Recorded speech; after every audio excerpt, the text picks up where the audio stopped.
All right, everyone.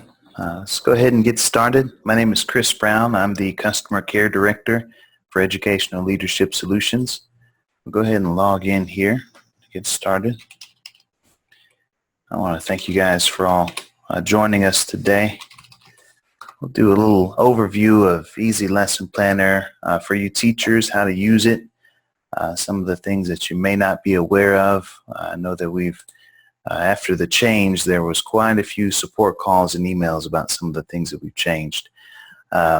Before we start, though, I just want to bring your attention here to the bottom of the page. Our phone number is right here, 877-233-7833 is our phone number. So feel free to call us if you guys have any questions, anything that's not gone over today, or if you need a refresher, just let us know. Also over here to the left on the dashboard is the live chat feature. If you click there, put in your email address and click start chatting, you'll be able to chat with one of us live. So feel free to do that at any time. From 8 to 4, we're in the office from 8 to 4. One more thing too, here on the support page. Let's go over here and check out our support page. On the support page, we're able to see Easy Lesson Planners right here in the middle of the page. If you click there, you're able to view any of these options here. So you're able to see the whole manual there for Easy Lesson Planner. There's also a video right here. If you click there and click open, it will take you into YouTube so you can see our video. So feel free to check that out at any time. All right, now for this webinar, if you guys would, go ahead and hold your questions until the end, or if you want to, just type them in the chat box there, and I'll address all questions at the end of the webinar. So now let's go ahead and get started. So on this page, I'm logged in as this teacher, Chris Brooks. So I'm going to go into Easy Lesson Planner. I'm going to click Open right here next to Easy Lesson Planner. So on the dashboard or on the Easy Lesson Planner page, the first thing that you'll want to do is go up to My Settings. So if you've never logged in before, make sure you go up to My Settings, and this is where you'll add in your subjects and your learning standards. So the teacher that I'm logged in as is an economics teacher. So I'm going to type in economics here for my subjects. I'm going to click Add. That's very important. It will not let you create a lesson plan until you have a subject in there. So click economics, and then under My Learning Standards, in this drop-down box, you can filter for the standards that you're looking for by just typing in whatever standard it is. I'm looking for economics, so I'll type in economics here, choose that standard, and click where it says Add.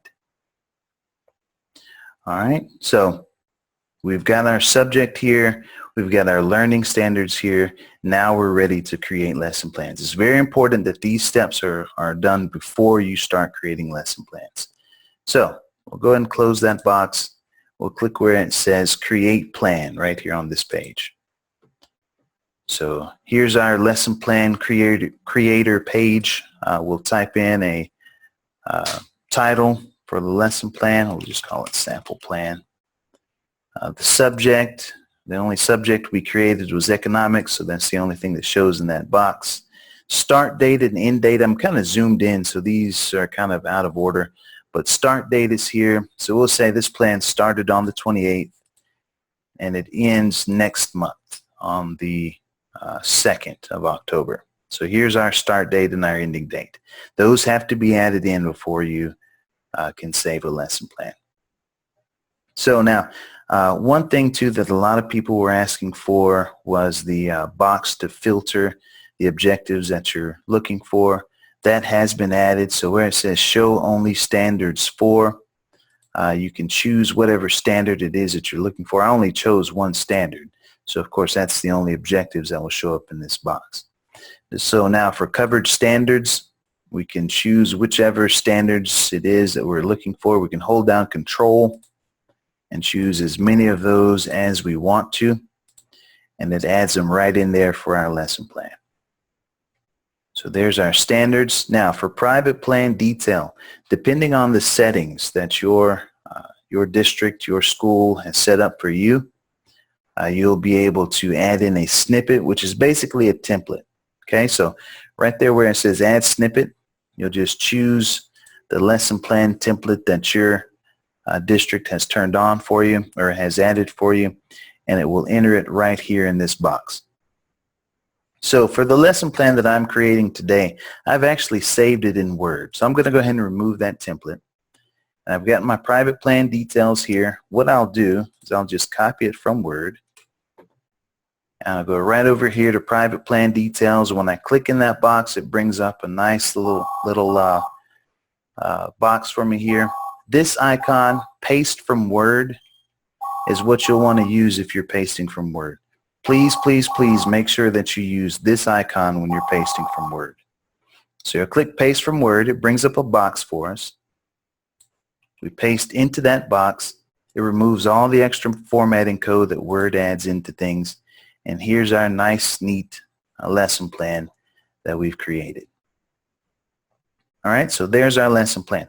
Now, you may have noticed that there's a difference between right up here we see private plan details. At the bottom, we also see public plan details. The difference between private plan details and public details, private plan is for you and your administrators and other teachers that have access to your plans. Public plan details will be for your parents, for the parents of the students in your classes. So those parents will be able to see those, whatever's typed here in public plan details. All right. Now, up at the top, there's something that says Ownership Group Edit. Basically, what that is, whatever groups that you are listed in, and your administrator is the one that sets all this up. So administrators will have a training for you. I believe it's on Thursday. It was in the email. So the ownership here, if I click something out of this box, so this particular teacher, this Chris Brooks that I'm logged in as, has two groups, has 10th grade and plan sharing. So if I choose one of these groups, anyone that has access or anyone that's in that group will be able to see that lesson plan, not only see it, but be able to edit it. Okay? So unless you want your group to have access to edit, make changes to your plan, don't choose anything from this box. Okay? So now, once we're done with that, we'll click where it says Save and Close. Here's our plan. It's listed on this page right here. So we've got our start date. We've got our duration here. This is a teacher here. Now, we can only see plans from this year. Where it says time frame, it says current school year. A lot of people have asked us, how do we see lesson plans from years past? What we'll do is we'll click right here where it says Custom Range, and we'll move this calendar back to last year. So here's last year, here's August 2014, but we'll want to make sure that we choose a specific date for August 2014. So we'll choose August 1st, 2014. Okay, so now when we click Apply Filters, we see lesson plans back from last year. This teacher is just logged in today. This is his first time logging in, so he doesn't have lesson plans from last year. So please be sure that if you're trying to filter for plans from last year, that you select a specific date for that year, and you'll be able to see those lesson plans. We're also adding right here where it says time frame. Our programmers are in the process of adding something in there that says last year. So you'll be able to just click that and then click Apply Filters here in just a little while. All right. Now, if we are in a group and we want to see lesson plans for teachers in that group, what we'll do right here where it says Teacher Group, we'll choose that group from here and then click Apply Filters. There's no one in that group that has plans. Let's choose another one. Plan sharing. And so now we see lesson plans from Deanna Walters, from Anna Branning. So then now we have access to all those teachers' lesson plans in there. Now, unless those teachers have chosen that group from their group ownership box, we don't have access to edit their plan. We only have access to view their plan. So here's Deanna Walters' revised lesson plan from Unit 8. We can see what she typed. We can see all of that. All right. So I think that's pretty much everything. One more thing, reports. There's something else here that we've added recently. We've added back into there recently. We've had questions from people who needed to print out all of the objectives. What we'll do is we'll, to see those objectives, so we'll go learning standards, scope, current school year, here's that teacher, and if we run that report, we can see all the lesson plans that this teacher has used, or all the objectives that this teacher has used for his lesson plans. If we want to see all of those,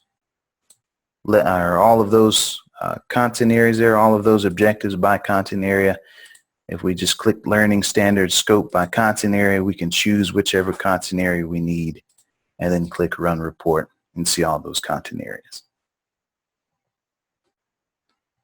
All right, so now I believe that is pretty much everything that teachers will need to know to create lesson plans. If you have any questions, go ahead and type those in now. Can you paste from Google Docs? Certainly can. What I've suggested that someone or to someone, they had a huge document that they wanted to paste or to use from Google Documents. They were actually able to generate a link from Google Documents and just paste that link into the site. So if you wanted to do that, you could do it that way. If you wanted to paste directly into the program, I would still suggest using the paste from Word icon. And can we still create our test on this site? If you're referring to the easy assessment piece, that's right here. That's a webinar for another day though. But you're still very welcome to use easy assessment. Yeah, that is exactly why. So the question was the font was changing when she was pasting from Word. More than likely that's exactly what's happening. If you use the paste from Word button, it takes out, see, Word adds in a whole lot of extra code that we don't even see. It's only seen behind the scenes. So what happens is all of that is just, you know, it's taken out when you use the paste from Word icon. So here on this page, in the plan details, if you click in that box, right up here at the top is the paste from Word icon.